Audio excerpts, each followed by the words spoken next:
Hello everyone and welcome to Crisil Ratings podcast on India's commercial vehicle sector.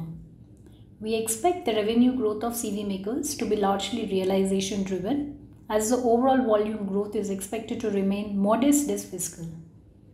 Slowdown in infrastructure spending due to general elections shall temporarily impact M&HCV volumes, but it should bounce back subsequently, leading to continuing demand for high tonnage vehicles as the pace of infrastructure activity gathers momentum. Besides, sustained demand for buses from the transportation-led segments shall further support this growth. Demand for LCVs, however, shall remain subdued given the large base effect and increasing competition from electric three-wheeler cargo carriers, especially in the mini truck segment.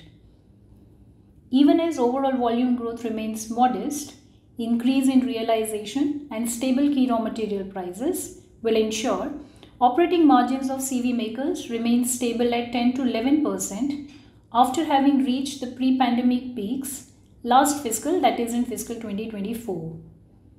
But if the volumes remain sluggish for a prolonged period, players may offer discount, which in turn could impact their profitability. With only a modest increase expected in sales volume, the overall capacity utilization of CV players is expected at 72 to 74% in fiscal 2025, thereby obviating the need for any significant capacity additions. Routine capex, together with steady cash flows and strong balance sheets, will ensure sustained improvement in key debt protection metrics of CV makers. But since the fortunes of CV makers are linked to macro and industrial growth, the pace of economic activity and interest rate movement and the inflationary pressures will bear watching. With this, we come to the end of this podcast. Thank you for listening in and stay safe.